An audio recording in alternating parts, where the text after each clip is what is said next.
It's my brain that gets me a date. It's my brain that gets me into college. It's my brain that Just to pick up on the new point about SSRIs, Daniel, a meta-analysis of 5 studies found that SSRIs was associated with a 75% increase risk of dementia, which is pretty staggering. Given that 25% of the adult American population is on psychiatric drugs, it's horrifying. And SSRIs for the right people save lives. For the wrong people, they're not good.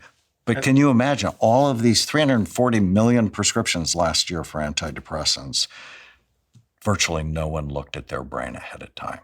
And it's like, come on, we can do better. There's a Swedish study with almost 20,000 patients, and they found that those with higher doses of SSRIs were linked to faster cognitive decline and more severe dementia, especially in men. The greatest risk was in men. So the vast majority of people act on their short-term incentives in life. I mean, the obesity problem in the United States is a prime example of that. 75%. 75% of people are obese in the United States. And if you survey those people and say, do you know that that cheeseburger is going to increase your chance of obesity, but broccoli is going to reduce it? I would hazard a guess that they would say yes. I would hazard a guess that if you said to people about their usage of social media, do you know that that's making you more anxious? They would say yes, and then they would continue to use it.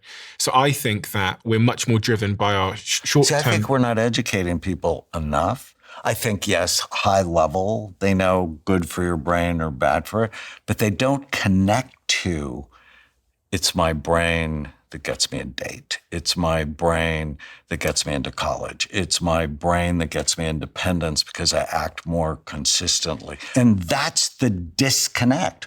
We're not teaching kids to love and care for their brain. If you love your brain, and you do, and you're not obese, and you're constantly learning, right? You are not a Neanderthal, you're a lifelong learner. So why are so many people in the United States obese if they know that Because they don't know.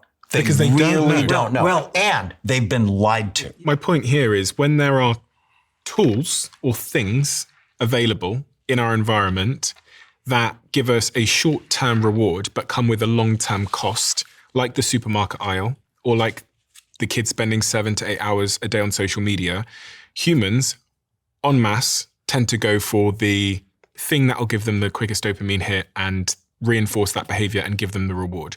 So my assertion is that AI is the same thing.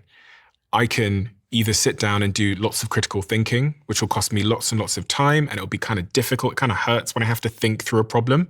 I think that the generation of children and generation of young people are going to choose AI to do the critical thinking for them.